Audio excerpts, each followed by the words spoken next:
بسم اللہ الرحمن الرحیم۔ حضرت ابو بکر صدیق رضی اللہ تعالیٰ عنہ۔ آپ رضی اللہ تعالیٰ عنہ کی کنیت ابو بکر بن ابی قحافہ التیمی اور نام عبداللہ بن عثمان بن عامر القرشی رضی اللہ تعالیٰ عنہ ہے۔ آپ رضی اللہ تعالیٰ عنہ پہلے خلیفہ راشد ہیں۔ آپ رضی اللہ تعالیٰ عنہ سابقین اولین اور عشرہ مبشرہ میں سے ہیں۔ آپ رضی اللہ تعالیٰ عنہ مردوں میں سب سے پہلے اسلام لانے والے ہیں۔ آپ رضی اللہ تعالیٰ عنہ نے دین کے لیے اپنا تن من لگایا۔ حضور نبی کریم صلی اللہ علیہ وآلہ وسلم کا بہادروں کی طرح دفاع کیا۔ اللہ جل شانہ نے آپ رضی اللہ تعالیٰ عنہ کی وجہ سے دین و ملت کی حفاظت فرمائی اور آپ رضی اللہ تعالیٰ عنہ کو ایمان و یقین کی دولت سے سرفراز فرمایا۔ آپ رضی اللہ تعالیٰ عنہ مسلمانوں کے امام اور منافقوں اور اہل ارتداد کے لیے برہنہ تلوار تھے۔ آپ رضی اللہ تعالیٰ عنہ کی ولادت باسعادت عام الفیل کے 2.5 سال بعد ہوئی۔ آپ رضی اللہ تعالیٰ عنہ اس حالت میں جوان ہوئے کہ آپ رضی اللہ تعالیٰ عنہ جود و ظلم کے نام سے بھی واقف نہ تھے، زمانہ جاہلیت کی گندگی سے بہت دور اور اخلاق عربیہ سے آراستہ تھے۔ آپ رضی اللہ تعالیٰ عنہ حسن معاشرت اور مجالست کے حامل اور وعدے کے سچے تھے۔ آپ رضی اللہ تعالیٰ عنہ نے اسلام سے پہلے ہی اپنے اوپر شراب نوشی حرام کر لی تھی۔ لوگوں کے ساتھ جود و کرم کا سلوک کرتے تھے، ضرورت مندوں کو کھانا کھلاتے اور کمزوروں کی داد رسی کرتے۔ آپ رضی اللہ تعالیٰ عنہ انصاف عرب کے ماہر تھے، عرب کے تمام قبیلوں اور شاخوں سے واقف تھے، کمزوروں پر بڑے مہربان اور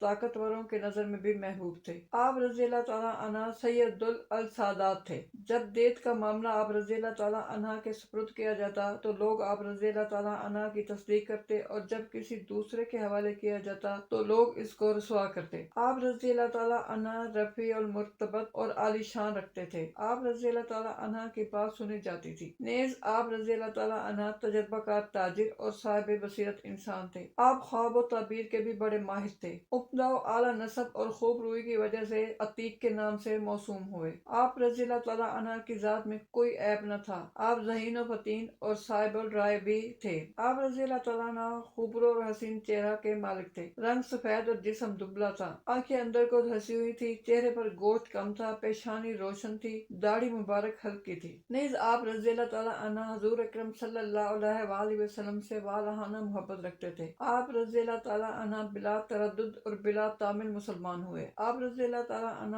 اعلیٰ ایمان کی نعمت سے سرفراز ہوئے۔ آپ رضی اللہ تعالیٰ عنہ نے دین کی خدمت اور کمزور مسلمانوں کو غلامی سے آزادی دلانے کے لیے اپنا مال وقف کر دیا۔ آپ رضی اللہ تعالیٰ عنہ مشرکین کی اذیتوں سے دوچار ہوئے، پھر جب ان کی تکلیفیں اور اذیتیں حد سے بڑھ گئیں تو آپ رضی اللہ تعالیٰ عنہ نے مکہ کو چھوڑا اور وہاں سے ہجرت کی، ابن الدغنہ کی پناہ پر واپس آ گئے، لیکن پھر اس کی پناہ کو ٹھکراتے ہوئے خدائے وعد و قہار کے دین کا علم بلند کیا۔ آپ رضی اللہ تعالیٰ عنہ نے واقعہ معراج میں بھی آن حضرت صلی اللہ علیہ وآلہ وسلم کی تصدیق کی اور حضور صلی اللہ علیہ وآلہ وسلم کا خوب دفاع بھی کیا، جس کی وجہ سے نبی کریم صلی اللہ علیہ وآلہ وسلم نے آپ رضی اللہ تعالیٰ عنہ کو صدیق کے لقب سے نوازا۔ حضور اقدس صلی اللہ علیہ وآلہ وسلم آپ رضی اللہ تعالیٰ عنہ کے حبیب و صدیق تھے۔ آپ رضی اللہ تعالیٰ عنہ نے اپنی صاحبزادی حضرت عائشہ طاہرہ و عفیفہ رضی اللہ تعالیٰ عنہ کا نکاح آن حضرت صلی اللہ علیہ وآلہ وسلم سے کیا۔ آپ رضی اللہ تعالیٰ عنہ نے سحری کے وقت حضور اکرم صلی اللہ علیہ وآلہ وسلم کے ساتھ ہجرت فرمائی۔ آپ رضی اللہ تعالیٰ عنہ غار ثور میں ثانیہ اثنین تھے۔ حضور اقدس صلی اللہ علیہ وآلہ وسلم کی رفاقت میں کئی غزوات میں شریک رہے، مشکلات کا مقابلہ کیا اور لڑائیوں میں جان مردی دکھائی۔ اللہ تعالیٰ نے آپ رضی اللہ تعالیٰ عنہ کو فتوحات سے نوازا۔ آپ رضی اللہ تعالیٰ عنہ بڑے شب بیدار اور دن کو روزہ رکھنے والے تھے۔ عوام الناس کے ساتھ بڑے متواضع و منکسر المزاج تھے، دنیا سے بے رغبت اور دین کے عالم اور اس پر عمل کرنے والے تھے۔ آپ رضی اللہ تعالیٰ عنہ فضائل و خیرات کے جامع تھے۔ آپ رضی اللہ تعالیٰ عنہ نے نیکی کی کوئی راہ نہیں چھوڑی۔ آپ رضی اللہ تعالیٰ عنہ بڑے نرم طبیعت والے تھے کہ آنسو جلد نکل آتے تھے۔ آپ رضی اللہ تعالیٰ عنہ روشن چہرے والے تھے۔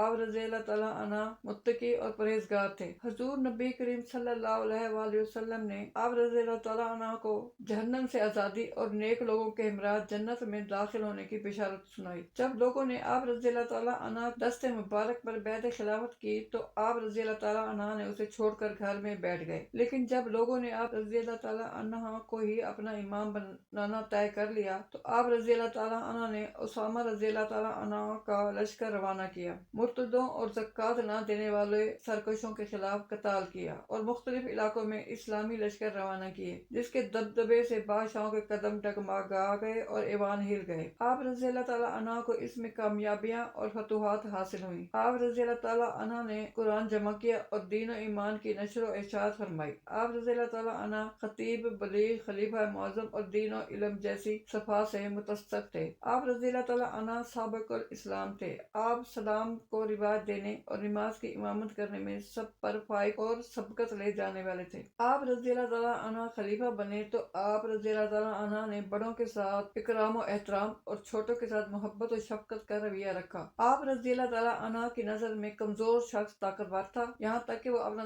حق وصول کر لے، اور طاقتور آدمی کمزور تھا جب تک کہ اس سے دوسرے کا حق وصول کر لیا جائے۔ آپ رضی اللہ تعالیٰ عنہ خود پیدل چلتے لیکن دوسرے سپہ سالار سوار ہوتے۔ آپ رضی اللہ تعالیٰ عنہ خود اپنے ہاتھوں سے بکریوں کا دودھ نکال کر محلہ کے بچوں کو دیتے اور پیتے۔ آپ رضی اللہ تعالیٰ عنہ نے 4 شادیاں کی اور آپ رضی اللہ تعالیٰ عنہ کی اولاد میں 6 بچے بچیاں تھیں۔ آپ رضی اللہ تعالیٰ عنہ عظیم المرتبت اور رقیق القلب تھے، دنیا میں بھی حضور کے رفیق تھے اور قبر میں بھی آپ رضی اللہ تعالیٰ عنہ کے مصاحب بنے۔ نیز حوض کوثر پر بھی آن حضرت صلی اللہ علیہ وآلہ وسلم کے رفیق ہوں گے۔ آپ رضی اللہ تعالیٰ عنہ نے 13 ہجری مدینہ منورہ میں وفات پائی اور خیر البریہ خاتم الانبیاء و امام الاصفیاء صلی اللہ علیہ وآلہ وسلم کے جوار مبارک میں مدفون ہوئے۔ تاریخ اسلام کے شہ سوار حضرت ابو بکر رضی اللہ تعالیٰ عنہ نے ایک دن قریش کی زبانی ایک بات سنی جس کی وجہ سے قریش کے لوگ آپ رضی اللہ تعالیٰ عنہ کے رفیق و صدیق محمد صلی اللہ علیہ وآلہ وسلم کو طعن و تشنیع کر رہے تھے۔ آپ رضی اللہ تعالیٰ عنہ فوراً حضور صلی اللہ علیہ وآلہ وسلم کے پاس پہنچے اور دوزانو ہو کر نرم انداز میں آپ صلی اللہ علیہ وآلہ وسلم سے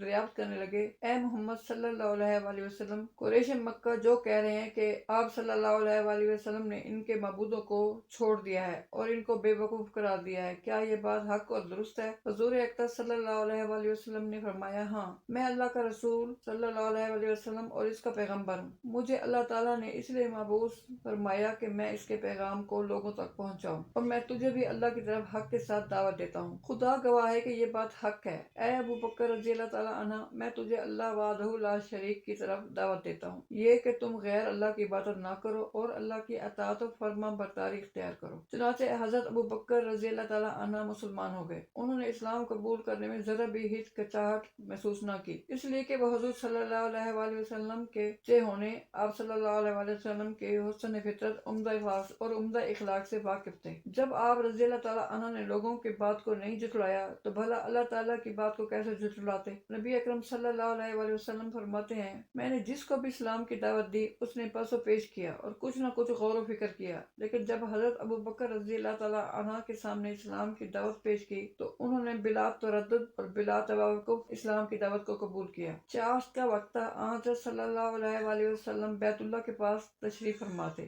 آپ صلی اللہ علیہ وآلہ وسلم کا دہن مبارک ذکر و تسبیح سے معطر ہو رہا تھا کہ اللہ کے دشمن ابو جہل کی آپ صلی اللہ علیہ وآلہ وسلم پر نظر پڑی، جو اپنے گھر سے نکل کر بیت اللہ کے ارد گرد بے مقصد پھر رہا تھا۔ وہ بڑے فخر و تکبر کے انداز میں حضور پر نور صلی اللہ علیہ وآلہ وسلم کے قریب آیا اور اجرائے مزاح کہنے لگا، اے محمد صلی اللہ علیہ وآلہ وسلم، کیا کوئی نئی بات پیش آئی؟ حضور اکرم صلی اللہ علیہ وآلہ وسلم نے فرمایا، ہاں، آج کی رات مجھے معراج کرائی گئی۔ ابو جہل ہنسا اور تمسخر کے انداز میں کہنے لگا، کس طرف؟ حضور صلی اللہ علیہ وآلہ وسلم نے فرمایا، بیت المقدس کی جانب۔ ابو جہل نے تھوڑی دیر کے لیے ہنسنے سے توقف اختیار کیا، پھر حضور صلی اللہ علیہ وآلہ وسلم کے قریب ہو کر ایسا آواز میں معتجبانہ لہجے میں کہنے لگا، رات آپ کو بیت المقدس کی سیر کرائی گئی اور صبح کو آپ ہمارے سامنے پہنچ بھی گئے۔ پھر مسکرایا اور پوچھنے لگا، اے محمد صلی اللہ علیہ وآلہ وسلم، اگر میں سب لوگوں کو جمع کروں تو کیا آپ صلی اللہ علیہ وآلہ وسلم وہ بات جو آپ صلی اللہ علیہ وآلہ وسلم نے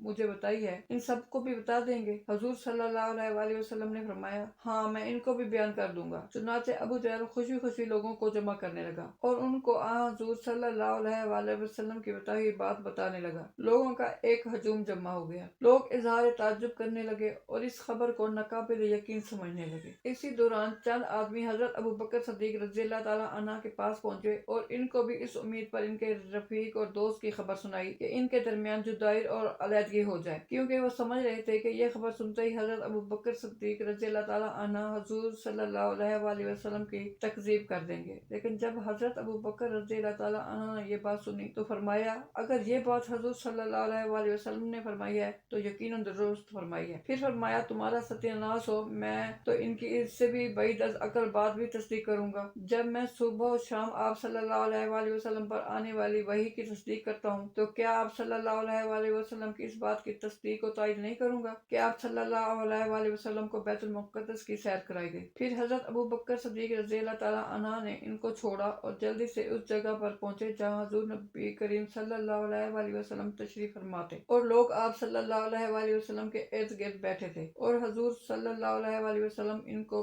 بیت المقدس کا واقعہ بیان کر رہے تھے۔ جب بھی حضور صلی اللہ علیہ وسلم نے کوئی بات ارشاد فرماتے تو صدیق کے اکبر رضی اللہ تعالیٰ عنہ فرماتے کہ آپ صلی اللہ علیہ وآلہ وسلم نے سچ فرمایا۔ بس اس روز سے حضرت صلی اللہ علیہ وآلہ وسلم نے آپ رضی اللہ تعالیٰ عنہ کا نام الصدیق رکھ دیا۔